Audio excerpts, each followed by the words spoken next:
Hi, good evening, everyone. Welcome. Nice to see you. And welcome back if you're one of my many, many, many followers. It's good to see you. I'd like for you to leave a comment so we can have a real conversation. That would be really nice. And there's lots to talk about, lots of newsy stuff. So, first of all, I want to say go Canada. Our girls took silver on Thursday, which was great. And tomorrow is the big boys game, and I was kind of hoping it was going to be Canada and Slovenia, but it is what it is. Go Canada. Okay, so we have Smith stuff again. Now, do you remember COVID? Of course you do. We all remember COVID. When everything was on hold and everybody was mad, nobody was working, things were shut down. We all remember that. It was kind of a scary time. It was. I was scared. Didn't know what was going on. In retrospect, we learned a lot. Our systems learned a lot. Okay. The earth itself had a really nice vacation from humans, right? Pollution went away for a while. The animals were enjoying themselves. It was a nice time. The sunsets were beautiful. Yeah, it was a really nice time. And during that time, though, in Canada, immigration stopped. Flat out stopped. Nothing was coming, nothing was going. It was understandable. It was the right thing to do at the time. There were, however, people approved before COVID happened to immigrate to Canada. And there were people in the process of being approved to come to Canada during the time of the shutdown. So that was a thing, right? And then when things opened up again, all these people who were approved kind of all came at once. They needed to get out of where they were. Understandable. Right? So we were a little bit overwhelmed, right? But it was what it was, and we managed, right? So, remember when in 2022, when our beloved Danielle Smith had written a letter to the Trudeau government asking for more immigrants. She needed more immigrants. She wanted to double the population of Alberta because taxes and stuff. She makes a lot of money, right? Okay, so that was in 2022. And COVID changed a lot of things. It really did. We know that. In particular, the influx over 2.5 years of immigration happened pretty much all at once when there's, it wasn't expected to be that way. And the provinces were not prepared, particularly Alberta. She did ask for more people, but she didn't plan on having to make sure there was enough hospitals and doctors and teachers and housing. She didn't manage. She didn't count on that. The resources. Underfunded schools. Oh, it was just terrible. And so let's put out the brakes on that for a minute. Just keep that in your mind. And remember, now pretend I have some fancy effects. So there was a flashback of me thinking, remember berries. Yes, Smith and our asylum seekers, they're people coming from areas that are dangerous and they want to come to Canada so they won't die. And that's simple as it is. They actually jump through a lot of hoops and to be considered to come to Canada, let alone be accepted, right? And that's pretty much when the temporary foreign workers program began in 2018, but it was really ramped up, right? And this all started about 14 or 15 months before the onslaught of COVID, which shut everything down. So we had temporary foreign workers here. Now, employers had to apply to the government to request temporary foreign workers, TFW, and people from all over the world applied to get this work permit. If these people were approved to get the work permit, then they had to look for the job. And now, if they were approved for the job, then they got to come here. And they were paid like everybody else. We got a check, we got a deposit, and our CPP was removed, their CPP was removed, the EI was removed, and taxes, income taxes. So if they're in Alberta, they get Alberta income taxes as well as federal income taxes. Now, these people as temporary foreign workers probably wouldn't even use the CPP or EI. Probably wouldn't. They're paying it out. They're contributing to our coffers, if you will. It's all going into the pot. It's all going into the pot, and they probably will not ever use it. Okay. So, then this, of course, pays for our social programs and our education and our health care. Is everyone following me so far? Okay. So while all this is going on in 2022, Smith, our beloved Danielle Smith, spent $10+ million ish on her Alberta is Calling campaign for the prints and the TV and the billboard and the digital ads. And that went way over budget, but naturally, how much was actually spent is a little unclear. So it was 10 million-ish. And then she gave another $10 million aside for incentives for newcomers to come to Alberta. Alberta is calling. Come and live and work in Alberta. But we still have inadequate education. We still have inadequate health care and housing and whatever else for all these newcomers. Just no place for them. But please come. Also, in 2022, the disgruntled and out of work from COVID guys started their anti-vax, anti-COVID restrictions, which were all over by then, and the convoys to the border and to Ottawa. Now, the Ottawa one was extremely disruptive.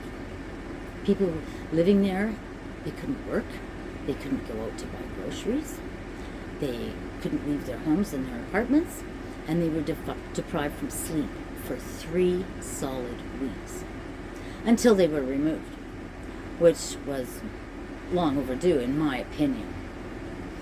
Oh, what hardships those people faced with the inconveniences of COVID as they suffered because they had to wear a mask, or they had to possibly get a shot, or they were out of work.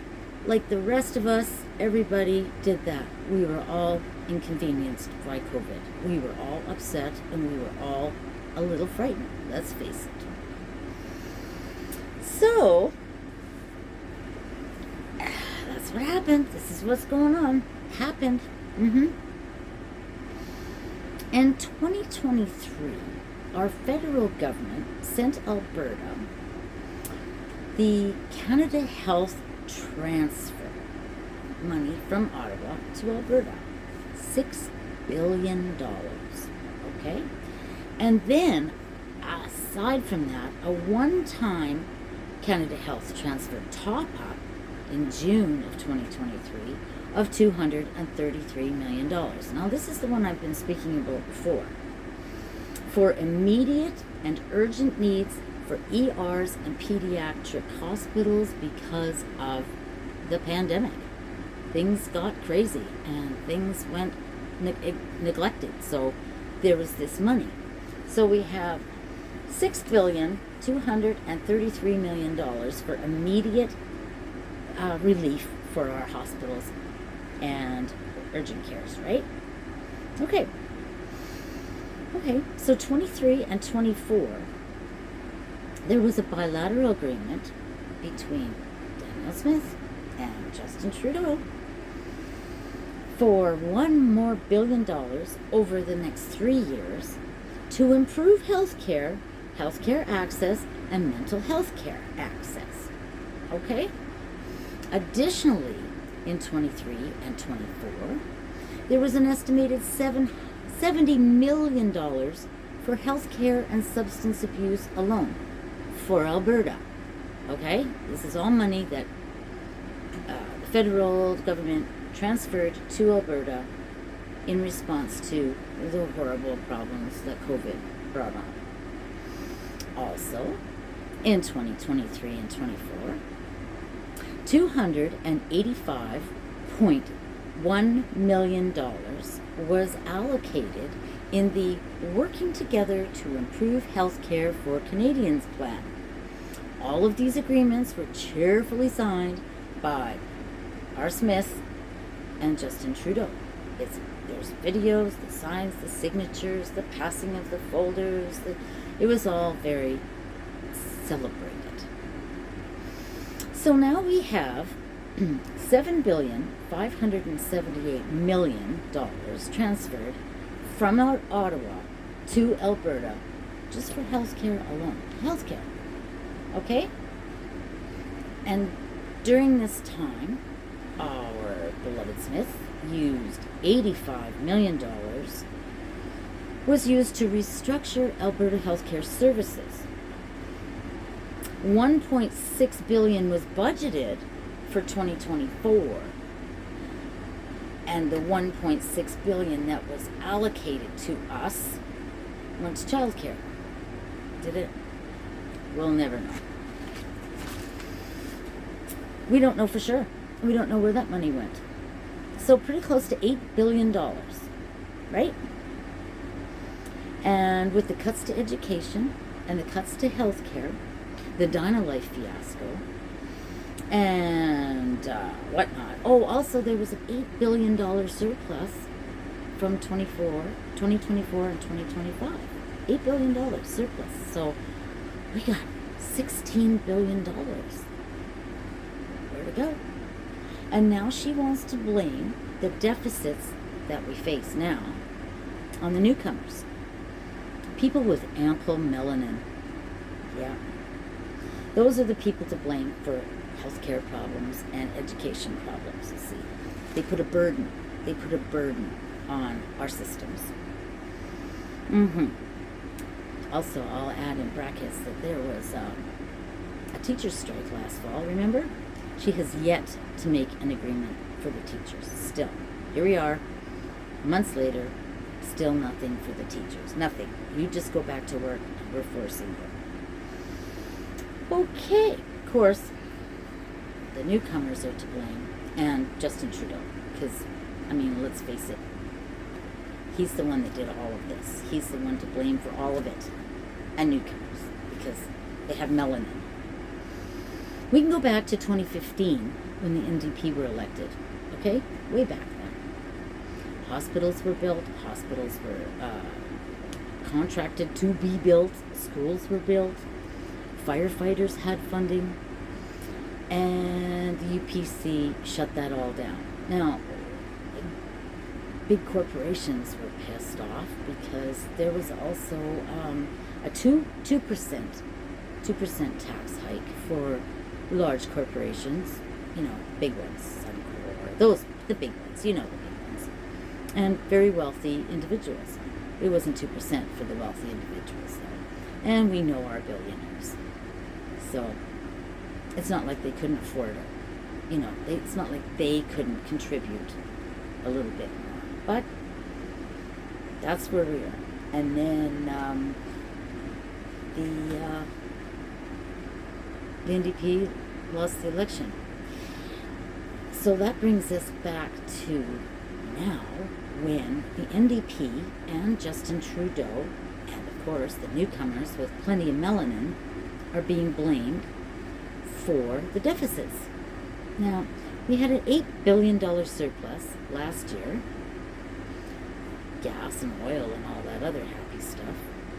There was $8 billion given to us from Justin Trudeau's government in the last 3.5 years. And stuff. Where'd it go? Don't know. The UPC government, as soon as they were elected, shut a 400-bed hospital that was planned and underway in South Edmonton, 127th Street and Ellerslie Road. And there you have it. A quick dive into the UPC's last 7 years. And most of this stuff happened since 2021. And she's still blaming the deficit on the newcomers. The newcomers who get jobs, whether they're good paying or not, they contribute to the Canada Pension Plan, to the unemployment insurance, and they pay income taxes on for everything, right off their check, just like the rest of us. And yeah, so that's the whole darn thing. I'm a little bit upset with her because she's not forthright with anything she says. She's blaming people that are not. It's her own mismanagement. She gets money from the governments and she hoards it, and then she gives it to her big oil friends and big coal friends and running down to the States to Mar-a-Lago and Panama to meet secretly with U.S. officials. Yeah. And of course Jeffrey Rath and Modry and those guys. And the newcomers are putting a burden on our education system and our health care. But they pay for it. Yes, they do. You can't just come here and, okay, I'm going to go on welfare. It doesn't work like that. Everybody knows it. So, yeah, we should slash from AISH because those people, right? Always kick them. Always kick the guy who is disabled. Why not? What are they going to do? Kick back? And by the way, it's mostly the pale-skinned people who are on welfare, who are on social supports, who are homeless in the streets, who are on AISH. Mostly pale-skinned people. Not the melanin-filled people. Not the people that come from over there to escape death, to come here and try and build a life. Like our grandparents did, and our great-parents did, great-grandparents. And sometimes our parents, and sometimes us. We get a job, we pay our taxes, and we expect results. We pay for it. It's not like we're getting a free ride. So Danielle Smith, where did the money go? We want to know. I want to know. I'm pretty sure that plenty of people want to know where all that money went. Because I would sure know if it was in my hands, if I was responsible for that kind of money and those people's lives. All right, guys. You wanted current events? I dug into some current events for you. And that's it. It's Saturday evening. It's not quite late, but late enough. And I read a lot today, and I learned a lot today. I read a lot, and I learned a lot. I hope you did too. All of this information is easily checked into. You can check it all yourself. Take some notes, check into it yourself. You'll find some other things that I didn't get a chance to mention here.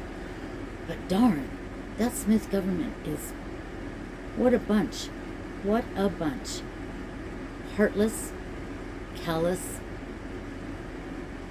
I guess dangerous for some people. Why are we letting this happen? Because big business says so.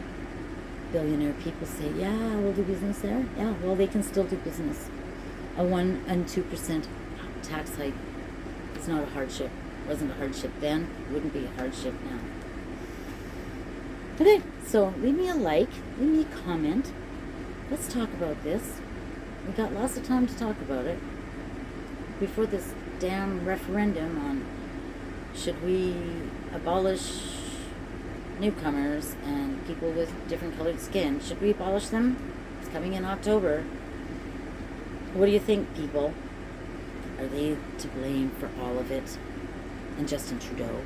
Damn that Justin Trudeau. Secretly, I think maybe our Danielle Smith kind of has a crush on him. Kind of like the wife next door did with her googly eyes, looking deep into Justin's face. His handsome young face. Yeah, I think our Danielle is a little bit smitten with him. Even though he gave billions of dollars. Whatever. So, just saying, guys, just saying.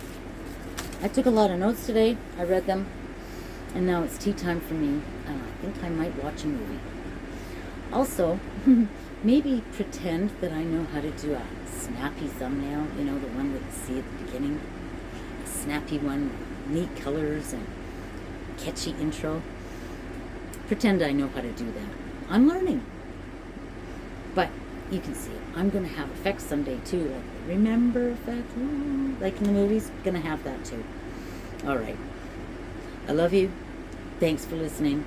Please leave a comment. Like me. See you tomorrow. Maybe.